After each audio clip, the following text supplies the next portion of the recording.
Volkanovski versus Ilia Topuria. That's it. He's done. I'm going with Ilia Topuria, man. Sad to say it, but it's kind of got to be said.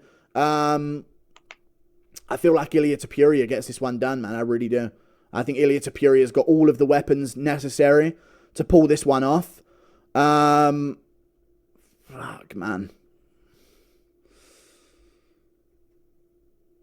Let me reply to this dude.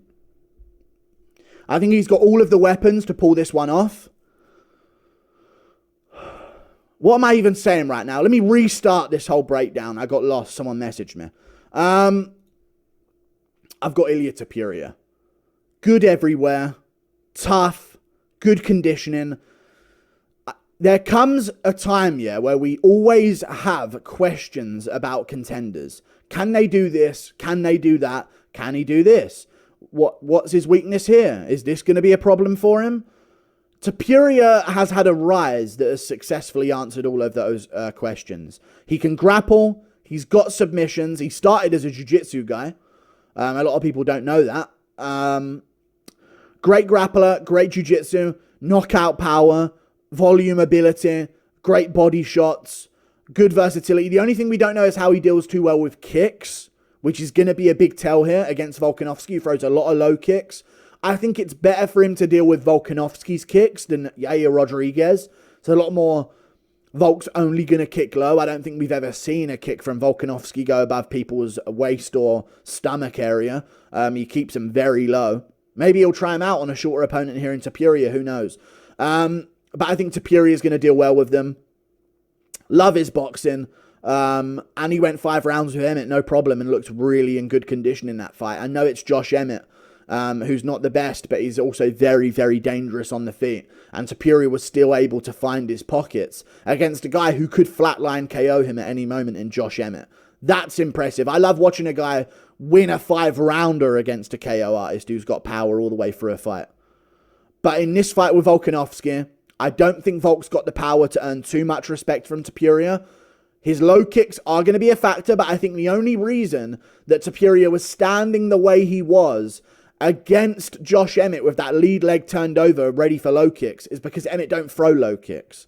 And he knew that in that fight. And he still didn't get his leg destroyed, did he? Even though he was vulnerable to them. I think he'll adjust that for this fight with Volk. And I think Volk's going to have to fight this fight behind quite a bit. That's what I think is going to have to happen. I think Volk's going to be getting dropped. And that's going to lead him to no longer be able to just get ahead a little bit and then coast and make a taller Holloway come to him. Or make a Yair Rodriguez start to get wild and leave openings for him. I think that's going to be a massive advantage here for Ilia Topuria. He can have the power in the early exchanges to put himself ahead and then make Volk have to fight from behind, which is what Volk had to do in the second fight with Holloway, where arguably he looked his worst that he's ever looked recently with a full camp, of course. I don't like the fact that Makhachev just KO'd Volk brutally. I don't like the fact that Volk is crying. There's a lot that comes into this as well mentally. Topuria thinks he's the man. Topuria thinks he's the fucking man right now. The king. No one's going to touch him. Not even this goat guy, Volkanovski. No way Volk's going to touch him. That's in Ilia Topuria's mind right now. Volk just got KO'd, embarrassed, cried about it backstage, saying, I don't know why I was drinking so much before. I don't like what I'm hearing here, man. These are all the red flags you could possibly have with a dominant champion. Drinking, day drinking every day, when you know Makhachev's got a matchup coming up that you might need to be ready for. The only reason you snapped out of the drinking that you were doing is because the Makhachev matchup came up. You step up, you get KO'd badly, and now it's, back down to featherweight, let's do that weight cut all over again, a couple of months later against Ilia Topuria. I don't like it for Volk. I really don't like it for Volk. I think he's more likely to be injured. I think he's more likely to have a suspect chin in this matchup. And I don't like the fact that Volk, who's traditionally a guy who has adjusted his entire style to fighting taller opponents, is now going to be fighting a shorter opponent because sometimes Volk leaves his chin up in the air when he steps in with his lead hand. And I can see Ilia Topuria timing him over the top and catching that chin the way Chad Mendes did years ago. And then having the ability that Mendes doesn't to keep that pressure up and keep that ability going for longer than one round. I'm going with Ilia Topuria getting this one done.